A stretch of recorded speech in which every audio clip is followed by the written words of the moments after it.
আচ্ছা ভাবুন তো, আপনি বাংলাদেশে বসে আমেরিকার কোনো বড় ডাক্তারের কাছ থেকে লাইভ চিকিৎসা নিচ্ছেন, কিংবা ঘরে বসেই আহ চশমা চোখে দিয়ে মঙ্গল গ্রহে হেঁটে বেড়াচ্ছেন।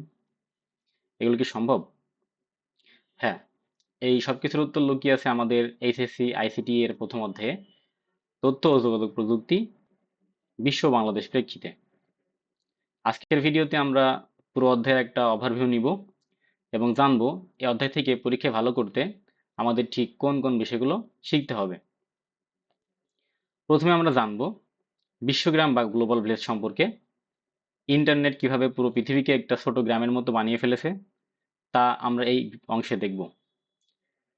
এর সাথে জড়িত গুরুত্বপূর্ণ উপাদান যেমন ই লার্নিং, টেলিমেডিসিন এবং ফ্রিল্যান্সিং বা আউটসোর্সিং এর মতো বিষয়গুলো।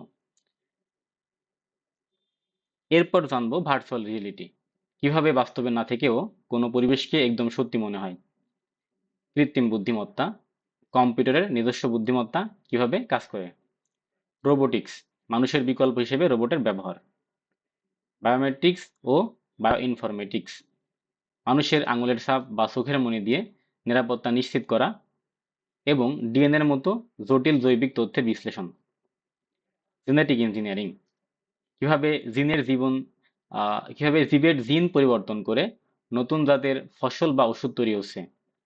ন্যানোটেকনোলজি, অতি ক্ষুদ্র পরমাণু স্তরের প্রযুক্তি, যা আমাদের ভবিষ্যৎ ডিভাইসগুলোকে আরো শক্তিশালী ও ছোট করছে। এবং সবশেষে আমরা জানবো তথ্য ও যোগাযোগ প্রযুক্তি ব্যবহারের নৈতিকতা এবং কম্পিউটার ক্রাইম। প্রযুক্তি যেমন ভালো দিক আছে, তেমনি কিছু খারাপ দিকও আছে। অর্থাৎ প্রযুক্তি ব্যবহারের সঠিক নিয়ম কি এবং হ্যাকিং, স্প্যামিং বা পাইরেসির মতো কম্পিউটার ক্রাইম থেকে আমরা কিভাবে নিজেদের সুরক্ষিত রাখতে পারি। এই অধ্যায় থেকে প্রতি বছরই এইচএসসি পরীক্ষার জন্য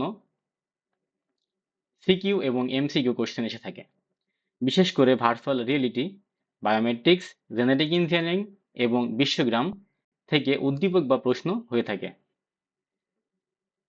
তো এই ছিল আমাদের আজকের পুরো অধ্যায়ের কমপ্লিট ওভারভিউ। পরবর্তী ভিডিও থেকে আমরা প্রতিটি টপিকস সহজ উদাহরণ এবং অ্যানিমেশনের মাধ্যমে আলাদা আলাদাভাবে শিখব। সেই ভিডিওগুলো মিস করতে না চাইলে আমাদের সাথেই থাকুন। দেখা হচ্ছে পরের পর্বে। ধন্যবাদ।